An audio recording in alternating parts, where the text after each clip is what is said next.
Hello everyone and welcome to today's video. Today we're talking about the 2026 Wisconsin governor's race where Republican Bill Berrien, a businessman and retired Navy SEAL, has officially entered the GOP primary race for this governor's race. And I'm not going to go over the whole article in this one. I'm just going to do a very quick beginning part of the article read here, where it says Republican Bill Berrien, a Navy SEAL veteran and manufacturing CEO from Whitefish Bay, officially launched the campaign for governor of Wisconsin July 9th, comparing himself to President Trump as a political outsider. Berrien criticized the incumbent Democratic Governor Tony Evers on issues like immigration, transgender athletes, and Evers' state budget proposal. Berrien's campaign emphasizes his business background and America First approach, highlighting his commitment to Wisconsin manufacturing jobs. The Republican field for 2026, the governor race, is currently growing, with lots of other potential Republican candidates as well, which I'll be getting more into in just one moment. But first things first, it's important to note that this governor's race in Wisconsin is one of the most marquee ones to watch for in 2026. Right now, on the governor's map for 2026, given my own personal rankings, I have about 6 governor's races right now that I currently have a no rating label on. Now, these all have varying degrees of competitiveness. For instance, Kansas, I think is going to go Republican, but I'm just waiting for more information to hear who the candidates are going to be first. And then you have states that are actually legitimately competitive. And for a state like Wisconsin, I think it certainly could be. Now, in 2022, the Democratic governor, Tony Evers, who won a very close election in 2018, won re-election against Republican Tim Michels by 3.4%. And when you look at the state of Wisconsin, you'll see the map here. There'll be a lot of red throughout the state, and then there'll be very small pockets of blue. But the small pockets of blue have a lot of the state's population in them. And before I go into the map here, I'm just going to show you the overall vote numbers, where Tony Evers got about 51.15%, Tim Michels 47.75%. 2022 was also supposed to be more of a Republican-friendly national midterm environment than 2026 is likely going to end up being. But when you look at the state of Wisconsin in 2022 on this map, this right here is the city of Milwaukee. This is a very big Democratic vote getter, and you saw Tony Evers won here handily. The surrounding counties did vote for the Republicans, Tim Michels, but the margins in which they voted Republican could make the difference between winning and losing a very close election in the state. Also with that is the capital city of Madison, where this is where Madison is, and these surrounding counties also make a very big difference in terms of which candidate, the Democrat or Republican, will win. And when I go county by county in Wisconsin in just one second, I'll show you what I mean by that. Because look at this. These counties right here, Democratic win, Democratic win, Democratic win, Democratic win, Democratic win. Let's go to the 2024 presidential race, where Donald Trump won the state of Wisconsin by 0.86%. Very, very close race. Look at these same counties. Columbia, Wisconsin, which again, Tony Evers won in 2022, President Trump won by 4.6%. Sauk County, which President Trump won by 1.7% in 2024, was a Democratic win. Iowa, Wisconsin, which was a Harris win, 7.6%, I would bet Tony Evers' margin of victory was larger in this county than it was for Tony Evers. Greene County, 0.27% win for Kamala Harris over Donald Trump. Very, very close win, though. In Rock, 7.3% for Harris over Trump. Now let's look at 2020. 2020, this is when Joe Biden won against Donald Trump by 0.63%. Tell me if this map looks a little bit more familiar. Columbia went to Donald Trump by 1.5%, but the margin was smaller. Sauk County voted for Joe Biden by 1.7%. Iowa was a 13.7% win for Biden over Trump. Greene County, 3.2% for Biden over Trump, and Rock was 11.2% for Biden versus Trump. So as you see here, aside from Columbia County, this map looked a lot more like what Tony Evers did against Tim Michels in that 2022 governor's race. However, Biden only won by 0.63% in 2020. Tim Michels won that governor's race, or Tim Michels lost Tony Evers in that governor's race by 3.4%. So you likely saw even larger margins of victory in those key areas surrounding Milwaukee and surrounding Madison, but especially surrounding the Madison area. So Evers won a very close election in 2022. 2018, he won an even closer election, in this one against Republican incumbent Governor Scott Walker. And this was a very, very close win that everyone knew going into it was going to be very close and was going to be one of the closest races to watch for in the country. Scott Walker, the Republican governor at the time, who survived recall elections and such, was going up for a third term. The same election environment that will happen in 2026, where 2018 was a Democratic-friendly year, and Tony Evers decides to run for a third term, he would be facing the same scenario Scott Walker faced in 2018. But in this one, Evers was able to defeat Scott Walker in a very close margin. And again, tell me if you've heard this before.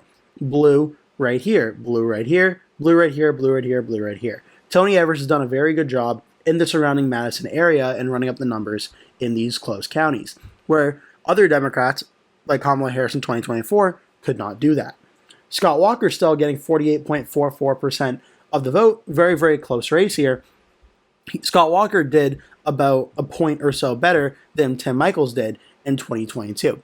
Now, that's all talked about as we bring up 2026, where the Democratic governor, Tony Evers, can run for a third term if he wants to. He has recently expressed interest in doing so, but has not officially made a decision as of yet. That decision was expected in the middle of 2025, could be happening literally any day or any week over the next few weeks and months or so. If Evers decides not to run, though, it will be an open race where I'm sure several Democrats would love to jump at the opportunity to run for governor. On the Republican side of things, though, it's possible Evers' decision could kind of be freezing the field here, because Republicans could certainly run against Tony Evers and potentially win this race. But as Evers, in recent polling, holds a pretty decent approval rating, it actually shows Republicans would likely have a better chance at winning this race, even in a 2026 midterm environment, which should be Democratic friendly. It does give the Republicans a better chance at winning if Evers is not the nominee. In a poll from Marquette from back towards the end of June, it shows that even though a majority of people from Wisconsin do not want Evers to run for a third term, at 42% saying yes, 55% saying no, that is higher than what Scott Walker faced back in 2018. According to the article, 36% said the people wanted Walker to seek a third term, 61% did not. And Scott Walker only ended up losing by a little bit over 1 point. So that extra little bit of support for Tony Evers, even though it's a very disapproval number of minus 13, that difference of a little bit extra support would likely lead to a very narrow victory for Tony Evers, even if those numbers ended up holding the same. But Evers' current approval rating right now, between June 13th and June 19th, 2025, is overall positive +2, which Tony Evers does have going for him in 2026 if he does decide to run for re-election. He has a narrow but positive approval rating going into a Democratic-friendly midterm year in a very close competitive state. And after we saw the Supreme Court election in Wisconsin earlier in 2025, if Evers decides to run again, he would have a very strong chance of winning. Which is why you see U.S. Representative Tom Tiffany of the 7th District, who has expressed interest in running, not officially jumped into this race yet.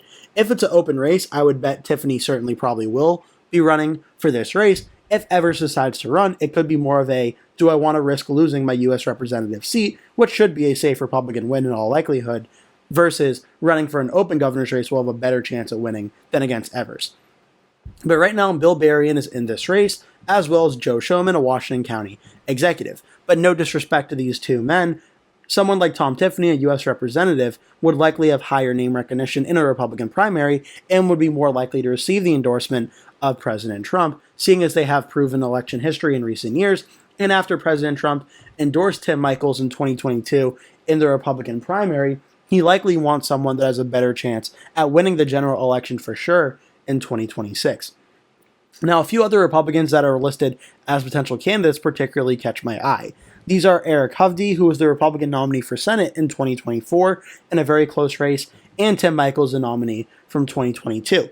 Tim Michels lost, though, in 2022, again, after receiving President Trump's endorsement, so I think the odds of him getting into this race and getting the endorsement of President Trump is probably a little bit smaller, but he could potentially run again as well.